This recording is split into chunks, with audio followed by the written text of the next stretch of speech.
And now you say, you want a revolution? Well, we've got one.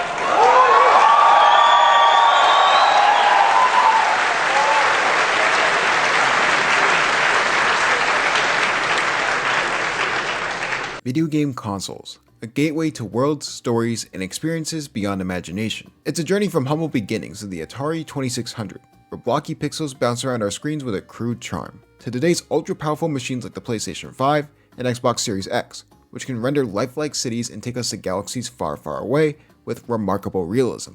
Each generation has given us something distinct. The Nintendo Entertainment System brought us platforming magic and heroes in red hats. The Sega Genesis introduced us to fast-paced action with a certain blue hedgehog, and Sony's PlayStation expanded the boundaries with sprawling RPGs and unforgettable, story-driven games. Every console brand has left its mark on gaming culture, from Microsoft's massive multiplayer ecosystem to Nintendo's legacy of innovation and creativity. But among all these contenders, one console dares to hold a unique place in gaming, the Nintendo Wii. Why, you ask? Let's start with this unconventional approach. While other consoles raced to create the most powerful hardware, Nintendo dared to do something different. The Wii wasn't about high-definition graphics or sheer horsepower.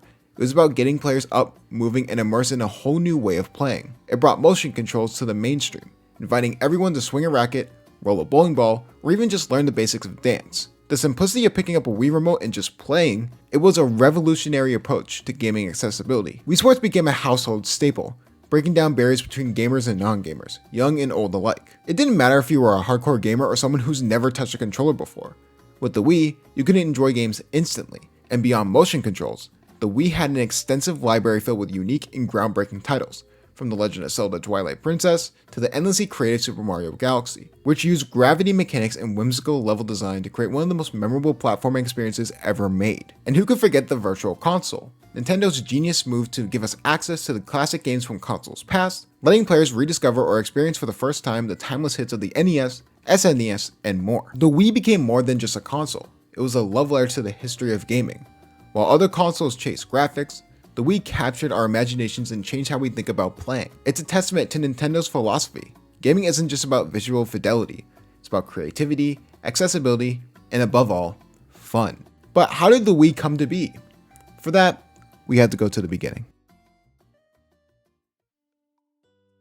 The creation of the Nintendo Wii was a result of Nintendo's desire to shift away from the arms race in gaming consoles, where companies focused on producing systems with ever-increasing graphical and processing power. After the GameCube, which faced stiff competition from PlayStation 2 and Xbox, Nintendo realized it needed to rethink its approach on gaming entirely. The goal became simple yet bold: make gaming accessible, intuitive, and fun for everyone, regardless of age or experience. Development for the Wii started around 2001, even as the GameCube was still on the market. Leading the charge was Satoru Iwata, alongside key figures like Shigeru Miyamoto, the legendary creator of Mario and Zelda. Iwata and his team focused on a few core values: innovation, simplicity, and engagement. This philosophy led Nintendo to one of its most significant decisions, prioritizing gameplay innovation over graphical power. Rather than try and match the PlayStation 3 and Xbox 360 in terms of sheer horsepower, Nintendo wanted the Wii to feel entirely different from other consoles on the market. One of the first revolutionary ideas was the concept of motion controls. The development team envisioned a console that could allow players to interact physically with games, making gameplay intuitive and enjoyable for everyone. Nintendo experimented with a variety of designs for the Wii remote, drawing inspiration from television remotes to create something that was instantly recognizable and easy to hold. The controller's motion sensing technology, while not entirely new, had never been applied to video games on this scale, and Nintendo's engineers refined it to achieve the right balance between sensitivity and ease of use. In addition to the hardware, Nintendo wanted to launch a title that would embody this new gaming philosophy. This led to the creation of Wii Sports, a collection of simple yet engaging games like tennis, bowling, and boxing that made the use of motion controls in ways players could immediately understand. Rather than building elaborate stories or complex mechanics, Wii Sports focused on delivering pure, accessible fun, allowing anyone to pick up the controller and start playing within minutes. The design philosophy extended to the Wii's visual appearance as well. The console was small and sleek with a clean white design that could fit seamlessly in a living room. Unlike the bulkier PS3 or Xbox 360, the Wii was unassuming and approachable, emphasizing its inclusive appeal. Nintendo's development team also had a long-term vision for the console's potential to bridge generations of gaming. This vision brought about the Virtual Console, which allowed players to download and enjoy classic games from Nintendo's history, a feature that became a major selling point for fans of retro gaming. When the Wii launched in 2006, it was an instant success, redefining what a gaming console could be. It wasn't the most powerful system on the market, but it was certainly the most innovative, creating a completely new experience in video games and drawing in players from all walks of life. The Wii's development was a bold, creative endeavor that proved gaming's appeal and could go beyond core audiences, making it one of the most iconic and influential consoles in gaming history. The Nintendo Wii's success wasn't just due to its innovative design and intuitive motion controls. It also had a lineup of accessories that broadened its appeal and enriched the gaming experience. These accessories were more than mere add-ons. They played a significant role in the console's massive success by enhancing the interactive and social aspects of gameplay. First off, starting with the Wii Nunchuck. The Nunchuck was perhaps the most essential accessory, as it was a natural extension of the Wii Remote itself. With an analog stick and additional buttons, the Nunchuck allowed for more complex game controls while retaining the simplicity of motion-based design. In games like The Legend of Zelda Twilight Princess, players could use the Nunchuck for movement while swinging the Wii Remote as a sword, providing an immersive experience that combined traditional controls with motion sensing elements. This versatility made the Wii an excellent platform for the broader range of games, including action, adventure, and sports titles. Next up, we have the Wii Balance Board. Released alongside Wii Fit in 2007, the Wii Balance Board became one of the console's most iconic accessories. Designed to measure weight and balance, it turned fitness into an engaging, game-like experience, allowing players to perform exercises, yoga poses, and balance games with immediate feedback. The Balance Board tapped into the health and fitness market, drawing players who were interested in staying active at home rather than focusing solely on traditional gaming. Wii Fit and the Balance Board encouraged an entirely new demographic to join the gaming world, contributing greatly to the Wii's family-friendly and inclusive reputation. Then we had the Wii Motion Plus. Although the Wii Remote included motion controls, it had limitations in terms of precision and accuracy. To address this, Nintendo released the Wii Motion Plus, which enhanced the motion tracking capabilities of the Wii Remote. With this upgrade, games could detect more intricate movements, providing a much richer experience in games that required precision, like Wii Sports Resort. In Wii Sports Resort, for instance, players could control swords with remarkable accuracy, allowing for more immersive combat and sport simulations. The Motion Plus helped the Wii remain relevant as motion sensing technology evolved and ensured it kept up with the demands of a more experienced gaming audience. Then you had the classic controller. Nintendo's Virtual Console allowed players to download and play classic games from systems like the NES, SNES, and the Nintendo 64, and the classic controller made these games feel authentic. Designed with a traditional layout, the controller was perfect for titles that required more buttons than the Wii Remote or Nunchuck provided. It also supported third-party titles that didn't rely on motion controls, making the Wii a versatile platform, not only for old school, but also modern gamers. The classic controller helped the Wii capture a broader audience by satisfying fans of retro gaming who appreciated Nintendo's library of classic titles. And the last one I want to talk about is the Wii Wheel, as it transformed the Wii Remote into a steering wheel, making it ideal for racing games like Mario Kart Wii. While it was a simple plastic accessory, the Wii Wheel added a fun, tactical layer to the driving experience and made steering feel more immersive. It was an easy use for gamers of all ages and skill levels, which made Mario Kart Wii a hit in family and party settings. The wheel highlighted the Wii's appeal as a social gaming console, turning races into full-on family events that felt engaging and easy to jump into. Each of these accessories served a dual purpose. They enhanced gameplay by providing more immersive and tailored control options, and they attracted new audiences by catering to a wider variety of gaming tastes. From casual players using the Wii Balance Board for fitness to competitive players using the GameCube controllers for Smash Bros. These accessories helped solidify Wii's reputation as a console that truly had something for everyone. Speaking of something for everyone, I want to talk about the 4 Wii games that were the best games in Wii history, and it's the reason why Wii is the greatest console ever. Wii Sports. What a masterpiece. It was like Nintendo handed us this magical, instant invitation to get up off the couch and dive headfirst into a whole new kind of gaming. You'd pop it in, and suddenly, there it was, that irresistible call to pick up the Wii Remote and actually move. It was so simple, yet perfect. I mean, the beauty of Wii Sports was that anybody, literally anyone, could get the hang of it within seconds. Old or young, it didn't matter. You could put a controller in their hand, tell them to swing, and they were playing tennis. Just like that. It was the perfect blend of innovation and accessibility. You didn't need to know the complicated button combos or gaming lingo, you just held the remote and you moved. It was so natural that it felt more like you were at a mini golf course, a bowling alley, or a tennis court. The games were familiar and comforting, which made them instantly approachable. Bowling, boxing, tennis, baseball, golf, it wasn't about the graphics or intricate mechanics, it was about the experience, the movement, the fun of it all. And that right there was Nintendo's stroke of genius. Bowling alone, let's talk about that. You line up your shot, swing your arm, and everyone around you could hold their breath to see if you get that strike. The entire room got involved, cheering, groaning, laughing, and tennis? Absolute chaos in the best way. Everyone was widely swinging the remotes, some of us missing entirely, but it was always hilarious, always memorable. It didn't matter if you were good or bad, the point was that everyone was playing, everyone was moving, and everyone was having a blast. And let's not forget about boxing, which somehow turned living rooms into a mini fight club. The Wii Remote in one hand, the nunchuck in the other, it was a full body experience. You dodge, jab, and swing like you were actually in the ring, and after a couple rounds, you'd feel it too. It was equal parts workout and game, and it was unlike anything we'd experienced before. Then there was golf, which managed to be incredibly relaxing and challenging at the same time. You'd be carefully lining up your shot, trying to get the perfect swing, while everyone waited in anticipation to see if you'd sink it or send the ball flying into oblivion. And baseball? Absolute nostalgia. You were just up there taking swings, timing it just right, and somehow it felt like a real batting cage. It was such a simple setup, but it captured the spirit of each sport perfectly. When you think about it, Wii Sports wasn't just a game. It was a cultural moment. It redefined what video games could be. It made us laugh, sweat, cheer, and celebrate together. And that's the thing, Wii Sports brought us all together. It didn't matter if you were a gamer or not. It was pure, joyful fun, and that's why, years later, we still remember it with the same warmth and excitement. It was Nintendo showing us that gaming could be for everyone, and they proved it in the most unforgettable way possible. But with that being said, I want to talk about the greatest racing game, in my opinion, of all time. Speaking of games that define the Wii, we also have Mario Kart Wii. Think about it, no matter who you were, whether or not you've ever had a controller in your life, you knew about Mario Kart Wii, and it made you feel like you were right there on the track, racing for glory.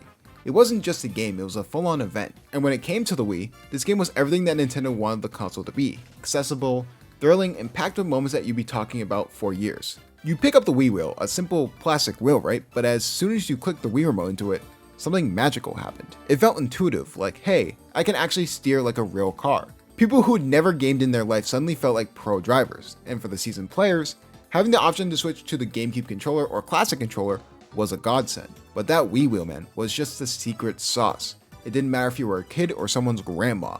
Everyone could just pick it up, steer a little, and next thing you knew, you were in the zone, dodging shells and aiming for the finish line. That's the thing.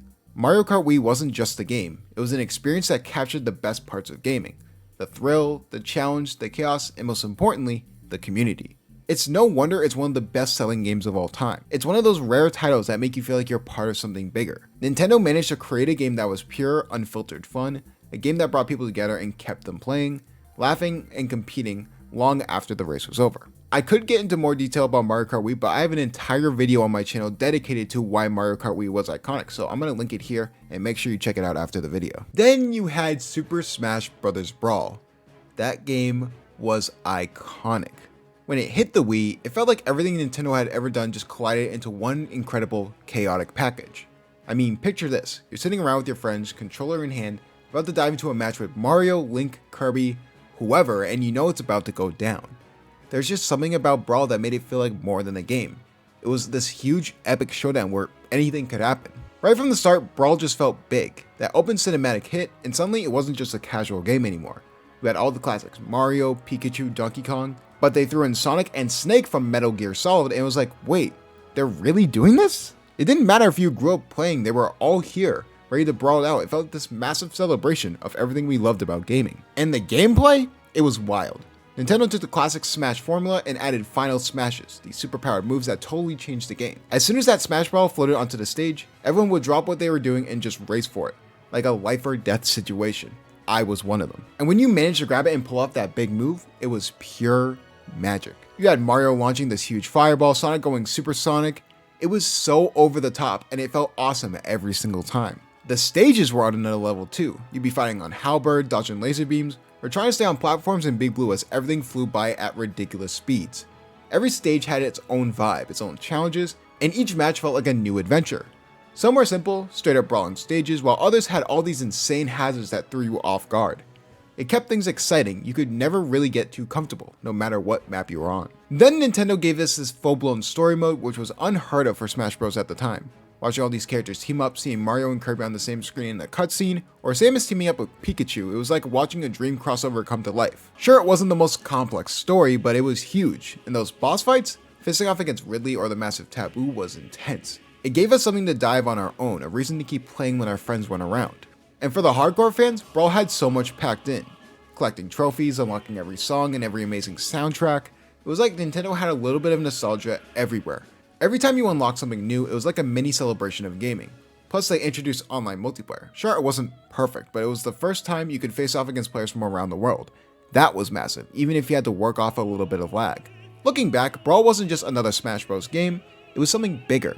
It brought friends together, sparked rivalries, and gave us endless nights of absolute mayhem. It was a game that celebrated gaming itself, bringing characters we loved into this crazy, unforgettable mix. Brawl didn't just add to the Smash series, it took it to a new level, giving us memories and moments we'd be talking about for years. It was pure, unfiltered fun, just Nintendo doing what they do best. And finally, the best for last.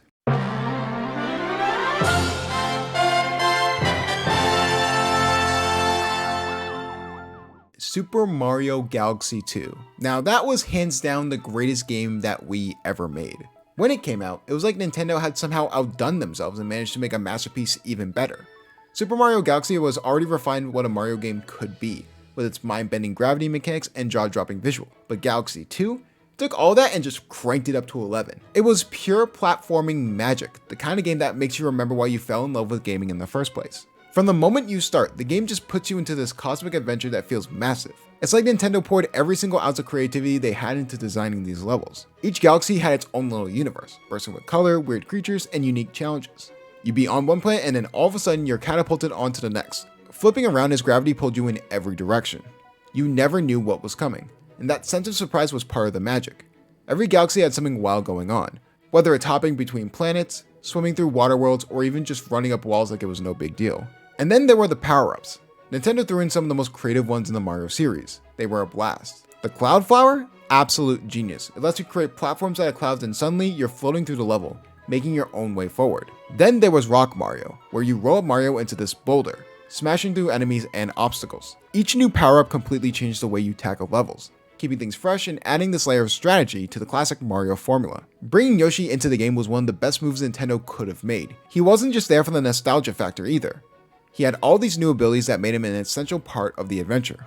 Being able to ride Yoshi made some of the best levels in the game feel even more fun, and honestly, there was something just so right about having Mario and Yoshi team up again. The level design in the game was also on another level. Every stage felt meticulously crafted, with some of the most satisfying platforming challenges ever made. You'd think they'd run out of ideas halfway through, but the game just kept hitting you with new mechanics and twists all the way to the end. And while some of the levels were tough, the game managed this perfect balance where it challenged you without ever feeling unfair. And the music. Oh man, the music. Super Mario Galaxy 2 had one of the best soundtracks of any Mario game, maybe of any game, period. The orchestral score was epic and beautiful, making every moment feel larger than life. You'd be soaring through space and this sweeping music that just makes the whole thing feel like an actual adventure. From the haunting melodies of space to the upbeat times where you just scream Mario, it was a soundtrack that stayed with you long after you finished the game. What's wild is that Super Mario Galaxy 2 didn't just rest on its laurels. It felt like Nintendo pushing themselves, seeing how far they could take Mario in a 3D platformer. They didn't have to make this game, especially since Galaxy was already so beloved, but they did and they made it even better. By the time you reached the final Bowser Showdown, it was like everything had come full circle and the whole experience felt legendary. Looking back, Super Mario Galaxy 2 was more than just a Mario game.